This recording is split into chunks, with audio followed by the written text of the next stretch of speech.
जब समुद्र का मंथन होने जा रहा था तो नागराज को तैयार किया गया, पर्वत को तैयार किया गया।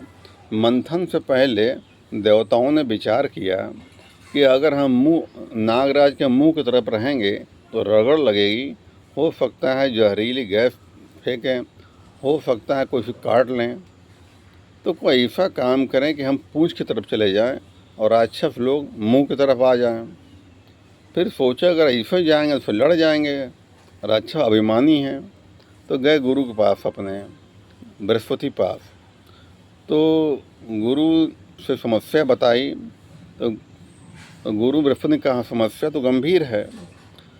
तो देवताओं ने कहा कोई उपाय ऐसा बताइए। फिर गुरु तो गुरु ही होते हैं भैया, गुरु गुरु होता है। फिर वो है, हर समस्याओं का समाधान गुरु के पास होता है। ये गुरु की निशानी होती है। जीवन में जो गुरु करता है वो कभी भटकता नहीं है, क्योंकि एक उसको आसरा रहता है कि हमें ये मार्ग दिखाएंगे। जो सच्चा सदगुरु होता है वो रास्ता जरूर दिखाता है और परेशानियों से निकाल लेता है। ये गुरु की खासियत होती है। तो गुरु बृहस्पति ने कहा राक्षस लोग अहंकारी हैं, तुम लोग एक काम करो, तुम लोग जाकर पहले मुंह की तरफ खड़े हो जाओ। और राक्षस पूछे, कहने लगा अरे हम देवता हैं, महान है तुमसे, हम मुँह तरफ रहेंगे, पूंछ तरफ जाएं तो हमारी बेइज्जती मेरी हो जाएगी। तब राक्षस तुमसे बहस करेंगे तो मैं आ जाऊंगा, मैं फैसला कर दूंगा, तुम चिंता मत करो। प्लानिंग के तहत देवता लोग पहुंच गए मुंह की तरफ। नागराज मुंह की तरफ पहुंच गए तो राक्षसों को शंका हुई कि और उनके पास आए, कहने लगे तुम बिना पूछे कैसे आ गए यहाँ पर। तो कहने लगे हम लोग देवता हैं भाई, मुंह तरफ रहेंगे, हम मुँह तो तुम रहोगे, क्या ऐसे कैसे रह जाओगे। वो देवता कहने हम महान रक्षक, तुमसे महान हम हैं, कितनी बार युद्ध में तुम्हारे दांत खट्टे किए हमने हैं, तो मुँह तरफ हम रहेंगे, तुम पूंछ तरफ जाओ। वो झगड़ने लगे। तब गुरु बृहस्पति आते हैं, कहने क्या बात है। तो राक्षस कहने लगे, दैत्य लोग कहने लगे महाराज ऐसा है गुरुदेव, अगर हम मुंह तरफ रहेंगे तभी मंथन होगा, पूंछ तरफ देवता लोग जाएं।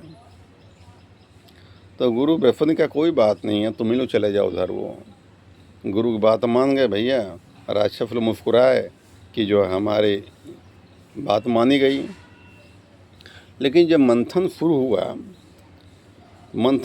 हुआ तो नागराज रगड़ लगी तो जहरीली गैस निकली।